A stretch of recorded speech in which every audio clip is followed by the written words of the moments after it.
hal mid ayaan hubaal u haystaa, waad u qalantaa in lagu jeclaado, kii ku hela ayaa nasiib leh. Markii ugu horeysay oo aan ku arko ayaan jeclaystay inaan ku soo biiro noloshaada. Waxaad tahay gabadhii igu qaalisanayd oo aan abid la kulmo.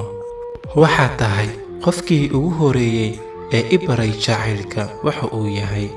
Waxaana kaaga mahadcelinayaa inaad fursad ii siisay inaan ku jeclaado.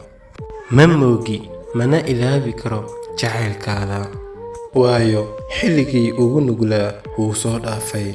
Waxaan Ilaahay kaaga rajaynayaa inuu hadimo iyo murugaba kaa ilaaliyo. Waxaan naawilayaa wanaagaada.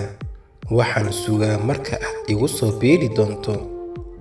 Ha dhibsanin hadalkayga, hana u arkin weerahayga dhalanteed.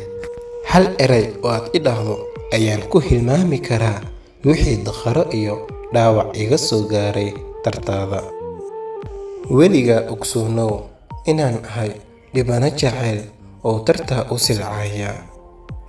Waayo aragnimo xanuun badan ayaan ka dhaxlay sida loo noqdo dhibano jacayl. Waxaad i bartay in jacaylkii dhabta ahaa uu weli uusan ka dhammaanin dunida, adiga oo kalena uu ku harsan yahay qalbigayga.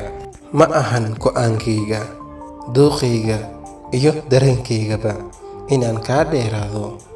Farxaddayda ayaad qayb ka tahay.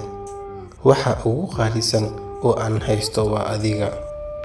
waa anigoo walaalkiina Zaki Zama. haddii aad ka hesheen muuqaalkan fadlan la wadaag asxaabtaada adigoo u sii sheergareynaya. haddii aad nagu cusub tahay si aysan kuu dhaafin muuqaalada xiga, fadlan channelka subscribe saar, like inagu caawi. wixii afkaartaada waxaad noogu soo gudbin kartaa qaybta hoose ee commentiga.